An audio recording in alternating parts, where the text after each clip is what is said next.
I'd like to just read a couple quotes to you from End of Faith.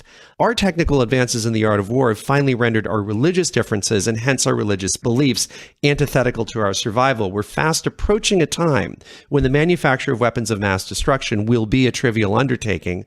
And these are from three different quotes. While it's never been difficult to meet your maker, in 50 years, it will simply be too easy to drag everyone else along to meet him with you. So we have this force multiplying spread of ideas, this proliferation of lone wolf attacks. We know what weaponry does. What weapons were you thinking about when you wrote that? When you said in 50 years, it will be simply too easy to drag everyone else? Were you thinking of bioweapons, synthetic biology? Nuclear is harder to do. Yeah, although it's not that hard, actually. I mean, it was hard to invent the technology. The Manhattan Project was hard. It's not hard to render much of Los Angeles uninhabitable for 10,000 years. It's far less hard once it was invented, but still you need the resources of a nation state to create the weapon, right? Well, you actually don't. I mean, you can actually, if you're willing to die, you can be the weapon. And what you need is the enriched uranium or the plutonium. But you could literally, you wouldn't get the full yield you would want if you want to kill the maximum number of people. But you could take two 50-pound plates of enriched uranium and just put one on the floor and slam the other one on top of it, and it would go critical.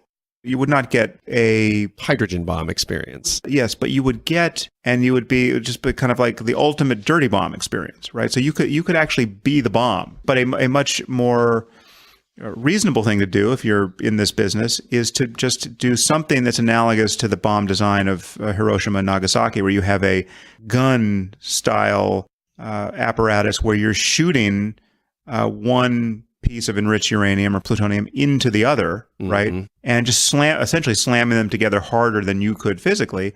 And again, that the yield there is not as complete as, a nation state would produce, but still you could get a multi-kiloton yield. And the technical issue is just getting the fuel, stuff, which does exist, yeah. And so yes, you do not need the tools of a nation state. You just need a few engineers and machinists. It's powered, I believe, simply by ordinary explosives to get the things slamming together. And I mean, there are a bunch of scenarios that have been described to everyone's horror online, where you can do this in a shipping container and you truck it into the DC, and it can be activated with a cell phone. And William Perry has a terrifying bit of animation that he put online that just shows you how simple and how totally destabilizing it would be to our society to do this. So just imagine you build a simple device, which is just like Hiroshima, like a 15 kiloton explosion.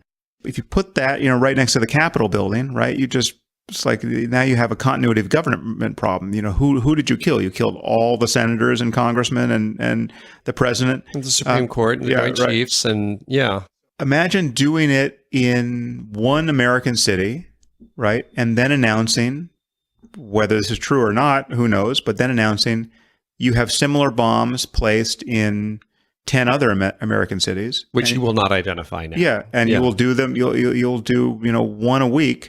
Until your demands are met, right?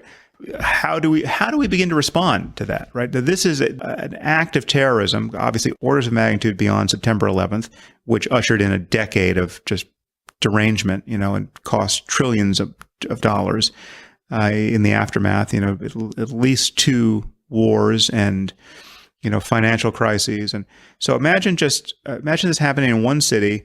This is within the technical capacity of a group like ISIS or Al Qaeda.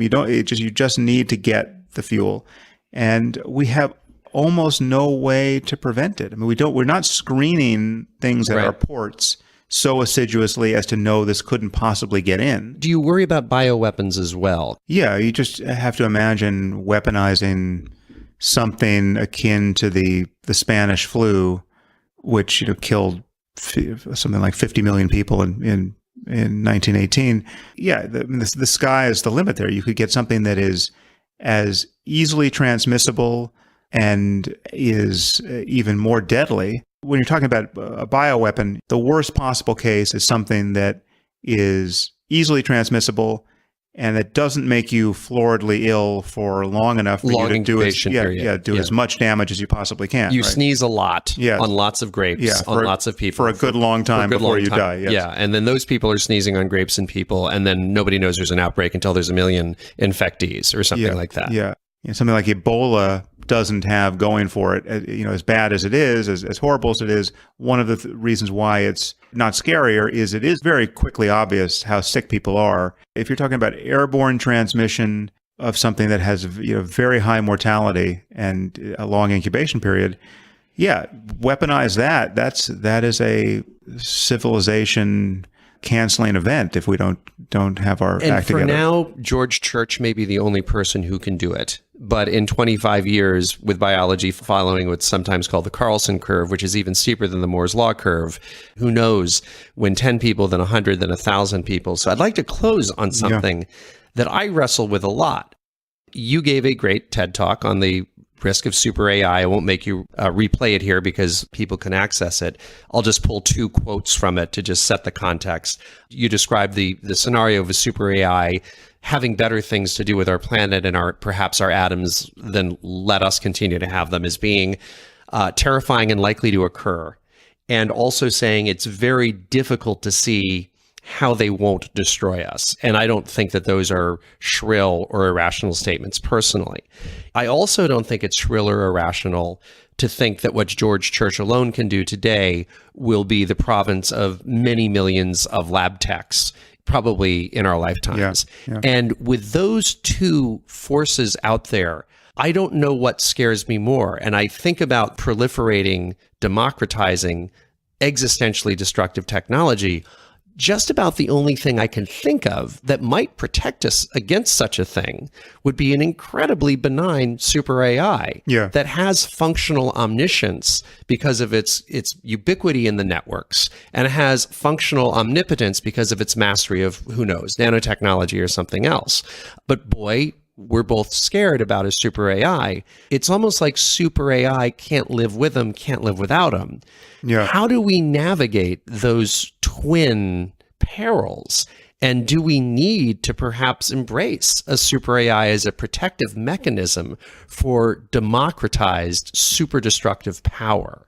Yeah, well, I do think it really isn't a choice. I think we will develop the most intelligent machines we can build unless something terrible happens to prevent us doing it. Right? So the only reason why we wouldn't build the civilization gets thrown violently backward. Yes, I mean, so George Church loses his mind, or one of his techs does, and we have some pathogen that renders us incapable of keeping our progress going on the technology front. And you just have to imagine how bad that would have to be in order to actually stop the march of progress. Technology. Yes. Yeah. You'd have to have a world where no one understood how to build a computer again, and no one ever understood how to build a computer again going forward. So beyond Canticle for Leibowitz type of destructiveness. Right. Yeah. So if it's not that bad, we will keep making progress. Yep. And you don't need Moore's law. You just need some increment of progress to continue. Passage of time. At some rate. Yeah. And at some point, we will find ourselves in the presence of machines that are smarter than we are, because I don't think there's anything magical about the wetware we have in our heads as far as information processing. So the moment you admit that this can be, that what we call a mind can be implemented on another platform, and there's every reason to admit that scientifically now. And I leave questions of consciousness aside. I don't know that consciousness comes along for the ride necessarily if you get intelligent machines. And ironically, the most horrible vision is one of building super intelligent, unconscious machines. Because in the presence of consciousness, at least you could argue, well, if they wipe us out, well, at the very least, we will have built something more important than we are. Right. We will have built gods. We will have built minds that can take more pleasure in the beauty of the universe than we can. Who knows how good the universe could be inhabited by minds. In their hands, right? Yeah. But if the lights aren't on, if we've built just mere mechanism that is incredibly powerful, that can be goal directed, but for whom there is nothing that it's like to be directed toward those goals, well, that really strikes me as the worst case scenario, because then the lights go out if we go out. So it sounds like you believe that the super AI is inevitable unless something the other equally scenario terrible happens. Yes. So our best shot of surviving is to do all we can to make sure the super AI that one day inevitably arises is benign. Yeah, is aligned with our interests. Intelligence is the best thing we have, really. It's our most valuable resource, right? So it is either the source of or the safeguard for everything we care about, right? And there's overwhelming economic incentives for thousands you get immediately rich. Intensely smart people, intensely well capitalized companies to go screaming down that path. Yeah, so all of the incentives are aligned to get into the end zone as quickly as possible. And that is not the alignment we need to get into the end zone as safely as possible. And it will always be easier to build the recklessly unsafe version than it will be to take the further step of figuring out how to make this thing safe. Yeah. So that's what worries me, but I think it is inevitable in some form. And again, I'm not making predictions that we're going to have this in 10 years or 20 years, but I just think at some point, and again, and the human level bit is a bit of a mirage, because I think the moment we have something human level, it is superhuman. You know, it's not it blows past that. Yeah, you know, that's a mirage. And people are imagining somehow that that's a stopping point. It will barely get there, and then we'll stay there for a long time. It could only be the case if we are ourselves at the absolute summit of cognition, which just defies common sense. And but we just know that's not true. I mean, we just know it's not true. Just take, you know, the calculator in your phone. I mean, that's not human level. That is omniscient with respect to arithmetic. Yeah. You know, and you know, just having the totality of human knowledge instantaneously accessible through the internet. I mean, if we hook these things to the internet, it has a memory that is superhuman and an ability to integrate data that is superhuman. So the moment all of these piecemeal cognitive skills cohere in a system that is also able to parse natural language perfectly. Yeah. You know, that you can talk to it and it understands. It does what you want. It all of the answers to the questions are no longer like series answers where they contain, you know, howlers, you know, every third trial, but they're the most perceptive, best informed, most articulate answers you're getting from any mind you ever interact with, right?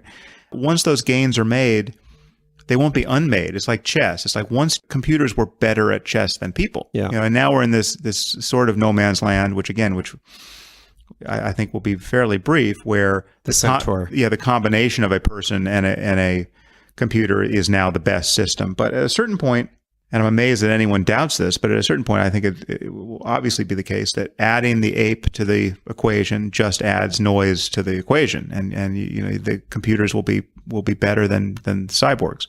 And once they are, there's no going back from that point. It may not be everything. There may be things we neglect to build into our AIs that turn out to be important for, you know, human common sense. Or I mean, this is the scary thing. We don't know what is required to fully align an intelligent system with our well-being, you know, and so we could neglect to put something like our common sense, because we don't perfectly understand it, into these systems, and then you can get errors that are deeply counterintuitive. That are. I mean, this is analogous to, you know, Nick Bostrom's cartoon thought experiment of the paperclip maximizer. Yeah. I mean, like, well, who would build such a machine? Well, we wouldn't, but we could build a machine that, in the service of some goal that is obviously a good one, could form some instrumental goal that we would never think an intelligent system could form, and that we would never think to explicitly prevent. Yeah. And yet this thing is totally antithetical. Yeah, it reaches some local equilibrium where it says more paper clips, good. Yeah. Going to do that for a while. Yeah.